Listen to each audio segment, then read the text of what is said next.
Hello and welcome to another video. In today's video I'll be taking a look at Whimsicot with its new fast move Fairy Wind. I will be pairing it with Galarian and Stunfisk because they cover each other's weaknesses very well, and also with Shadow, Alola, and Ninetales, basically just because I want to try it.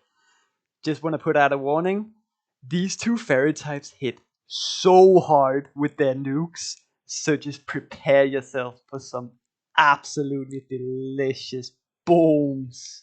Going into the first game, we lead into a Galvantula, which is a very good lead. They swap in Stunfisk immediately, which is quite awkward because I don't really know what to do about it against it. Throw an Earthquake, take the shield, and then swap in Whimsicot. Whimsicot does have a losing matchup against Stunfisk, but it is okay. It's not very bad, and up a shield you can do a lot. So I go for a CMP tie on the third rock slide. They let it go. At this point we kind of have to shield. I really want to keep switch advantage to keep my Stunfisk on the Galvantula. So here we go for another Grass Knot on another CMP tie. You're gonna see a lot of CMP ties in this video. We take out the Stunfisk, back in comes the Galvantula. How much does a Moonblast do to this thing? Boom! It takes it out! And then comes the Lantern, and the opponent quits. Next game, we lead into a Pinsir? Yes, this is rank 1. There are a lot of quite interesting and entertaining teams on the opponent's side. They bring in Tangela, obviously. Like, why wouldn't you use Tangela? Go for a Weather Ball. They shield it. They've been farming up a lot of energy. They go for a Solar Beam. I'm thinking it's probably only has one move, so I just shield it and farm it all the way down. Then they bring in Bullet Punch Hariyama, obviously. Go for 2 Weather Balls. Then bring in Whimsicot. And I shield it just in case it's a Heavy Slam, because I know it can have Heavy Slam. I think that's my only loose con. But it just goes straight for the superpower. It's probably also single moved, so I let this go. And then we go for a Moonblast. See how much this does. Boom! Takes out the Pinsir as well. Next game, we lead into a Porygon 2. A Charge Beam Porygon 2. They swap in a Water Gun Lapras. So we throw Rock Slide, grab the shield, then bring in Whimsicot. Usually at low rank, if they're running a Water Gun Lapras, they probably don't have Ice Beam, because if it has legacy moves, it also has the legacy fast move. So yeah, we shield the move and it's a Hydro Pump, Water Gun Hydro Pump Lapras. Very entertaining. And then they bring in an Entei. Well, good to know. 2 Moonblasts is enough to take out an Entei, even though they're resisted. But fire is kind of an issue for this team. Luckily, they have no shields remaining, so you can just take it out with a Rock Slide. Then bring in the Alola and Ninetales. They're farming up a lot of energy on their Porygon. What do they have? Zap Cannon, Solar Beam, no, Hyper Beam of all things. Charge Beam, Hyper Beam, Porygon. Very interesting moveset, and we win that game. Next game, we lead into an Empoleon. Yikes. Very yikes. We are ABA weak to this with Alola and Ninetales too.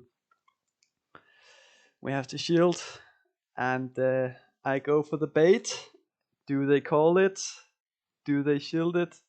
They shield it, yes. And then they swap in a Mandibuzz, and we can swap in our Alola Ninetales onto the Mandibuzz. They saved 4 waterfalls worth of energy on the Empoleon, so they're quite close to a move. We go for a Dazzling Gleam. How much does this do? Mandibuzz is so thick. No! Boom! We take it out with 1 move from Alola Ninetales. And we get to another Dazzling Gleam on the Empoleon, which it has to shield. Then we bring in Whimsicot. I'm thinking they're probably throwing a Drill Peck, but no. Hydro Cannon, obviously. And then they bring in Charm, Alola Ninetales. We bring in Stunfisk. I try to see if I can get out of this with an Earthquake, but nah, we just don't have enough health, so I have to go for the Rock Slide on Empoleon. Empoleon has a lot of energy. It gets off a move. Can we survive a Drill Peck? If it even is a Drill Peck. We can. Whimsicot does survive a non-stab drill pick from Empoleon. Good to know. Next game, we lead into an Ivysaur. A Razor Leaf Ivysaur. Wow. Go for a Rock Slide. People at low rank usually shield more often than high rank. I'm thinking this is probably a Power Whip, but no, they throw a Sludge Bomb. Either they are just the biggest 5-head Dawn and they just decided to BM me with a Sludge Bomb, or the Ivysaur single move. I like to think it's the first option, but whatever. We bring in a Alolan Ninetales and we just about farm it all the way down. Then we get to a Dazzling Gleam right before the Lucario gets to a charge move, and in comes a Wigglytuff. Bring in Whimsicot, and I don't know how much damage this does, so I just go for 2 Grass Nuts, but it does 60% to a Wigglytuff. Whimsicot hits so hard. I think a Moonblast would probably one-shot it, or like from that health range anyways. And yeah, we just farm it all the way down. Next game, we lead into a Pelipper. This beats every single thing on our team, in the 1 shield at least. I like to play the 0 shields with the Stunfisk against Pelipper, because 2 Weather Balls is just about not enough, and 2 Rock Slides is, if you throw them immediately. But they shield the first Rock Slide and farm up a lot, and at this point 2 Weather Balls is enough to take out Stunfisk because of the extra wing attack damage. So I just let that happen, and then bring in a Alolan Ninetales. No, this is just a Weather Ball, so I let the first one go, and I have to shield the second one. It takes out 1.5 Pokemon, but we do come out with a lot of energy. And then they swap in Whiscash, and we have a Grass type, so that's amazing. They throw after 5 Mud Charge. You should definitely go up to at least threaten the Blizzard. Then they throw another Mud Bomb. I don't mind them doing that. I'm just going to farm up to 100 energy. Then throw the Grass Knot. And they're 1 Mud Shot away. They shield it, so I go for another Grass Knot on CMP. I don't really want to take another Mud Bomb at this point. I'm a little bit too low. Then they bring in their Pelipper, and they have a Azumarill in the back. The triple water. Very nice for Whimsicot. How much does a Grass Knot do? It does about 60% to an Azumarill. And did you see that? Yes. I'm just gonna rewind that. Let me just show that one more time. That was a little bit fun. We go for the Grass Knot. Then we throw 2 more Fairy Winds. Wait a turn and swap in Alolan Ninetales to CMP sack the Dazzling Gleam onto Azumarill's Ice Beam. Yeah, you gotta use Go Battling to practice sometimes, even the more difficult moves, and also it's fun. Next game, we lead into Trevenant. This is a bad lead because Stunfisk does lose to it and Whimsicott loses to it, so it's a bit awkward. Go up to 2 Rock Slides, throw the first one, we take the Shadow Ball, go for the other Rock Slide, and then I try to farm it down before it gets off a move, and at this point it's only at a Seed Bomb, so I let it go. It still does a lot to Shadow Alolan Ninetales. I try to CMP tie him here, but he doesn't allow it. So we get off another Wither Ball. These actually do quite a lot. And he goes up to 2 Rock Slides, so if I want to shield, I have to shield twice. I don't really want to do that. So instead I just bring in Whimsicott. Brings in Walrein. This is initially a bad matchup for Whimsicott, but with a bit of energy, maybe? Of course you have to shield everything. This is a misplay on my hand, because I should have just thrown the Grass Knot, because now he can just no-shield this, save the shield for Stunfisk, and easily win. Look at the damage from Grass Knot though. I try to catch a Rock Slide, but he plays it very well, just anticipates it and goes for the Earthquake. So I try to top left and hit charge move instead, but yeah, we lose that one. Next game, we lead into an Obstagoon, very badly. Insta swap to Alolan Ninetales. And yeah, at this point I learned that Nidoqueen wins CMP against Alolan Ninetales. Good to know. So yeah, we have to shield. We get a shield back. Obviously they really want to keep switch. We get another Weather Ball, so Ninetales does grab a shield advantage, and we can bring in Galarian and Stunfisk. And I think it's going to be Skarmory in the back, because that's the team I've been seeing a lot. So I decided to shield my Stunfisk. Then take out the Nidoqueen. And how I want to play this is I want to get off an Earthquake on the Obstagoon so I can farm down something in the end game and get off another Earthquake on the Obstagoon. Because again, I was anticipating the Skarmory, and I know that my Whimsicott is not going to be able to do anything here. It actually, like, Moonblast does about 30% damage, which is quite respectable on a very bulky Skarmory that resists the Moonblast. So Whimsicott does bring it into a pretty decent range, and now we can probably mudshot it all the way down with Stunfisk, which is amazing. They go for a Brave Bird, and their switch timer is not quite up yet, so we get a little bit more mudshot damage. They get off a charge move on the Obstagoon. It's just a Night Slash, we live it. Have to throw the Earthquake, a Rock Slide is not enough. Take out the Obstagoon. Skarmory has almost no health. Can we mudshot it down? We can! Oh. Stunfisk coming in clutch. Next game, another Obstagoon. This one is a little bit prettier, obviously. It's shiny. This time they stay in and go for a move on my Ninetales. It's a Night Slash. I would definitely not recommend it, especially not when you have a hard counter at the back in Beedrill. So I don't really know what my opponent was doing there. Go for 2 Weather Balls. Grab the shield. Now we can bring in Stunfisk. And again, I'm thinking my Stunfisk is probably going to be quite valuable in the back.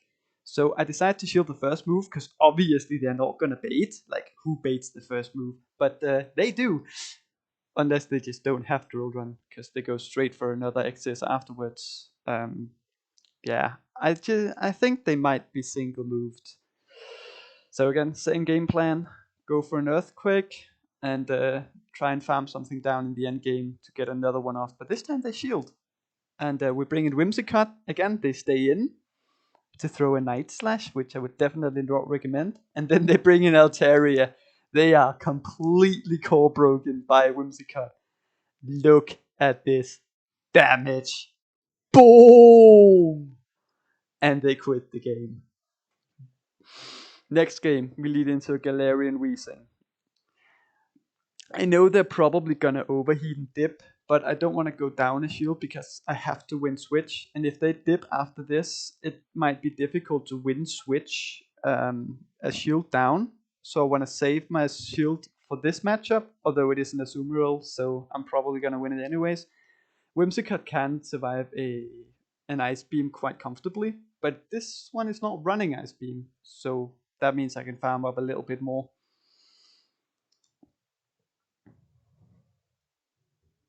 And they shield my Grass Knot, so now I can farm up even more. I might even be able to farm it all the way down. I go all the way up and realize I can't, so I CMP Tide instead. And then they bring in a Mekago, and my Ninetales has no play, and my Stunfisk is almost dead. So I have to land an Earthquake. My only win condition is to land an Earthquake on this thing. So I go for the new mechanic, and I get it off. I get the new mechanic, and we take out the Mekago, bring in the Alolan Ninetales on the Galarian Weezing, and they top left in our charge move, which I respect, because that was disgusting. Next game, we lead into a Talonflame. This is definitely where we want to see it. They swap out into Lucario. I go up to the Earthquake and bait with the Rock Slide, grab the shields, and then we catch the Power Punch on Whimsicott. I know it's going to take 8 counters for it to get to Shadow Ball, so we're going to outpace to the Moonblast. Get it off. Take it out. They bring in Talonflame again. This is a little bit awkward, because now they're going to farm it all the way down, come up with 100 energy. And I decide to throw my Rock Slide immediately, because I don't care if they're going to throw another Incinerate. They have 100 energy already, so they're not going to get a lot out of throwing this Incinerate. I just want to get off my Rock Slide before they get off both their Flame Charges. So now I can just let it go. They go for another Flame Charge. And at this point, I'm only 4 Powder Snows away from reaching my move, meaning I'm only going to take 1 Incinerate, and then we can take up the Talonflame. And at the back is a Galvantula. So time for some experimentation. How much does this do? A lot. It almost takes it out, including the powder snow damage. They go for the lunge, of course, and we found the Galvantula all the way down. Next game, we lead into a Noctowl. Very neutral lead. A lot more neutral than Stunfisk wants it to be, at least. They go for a Shadow Ball, go for a Rock Slide. I go up to right before they get to the next Shadow Ball and throw my Rock Slide. They let it go. And I swap in my Ninetales, which is probably not the correct play.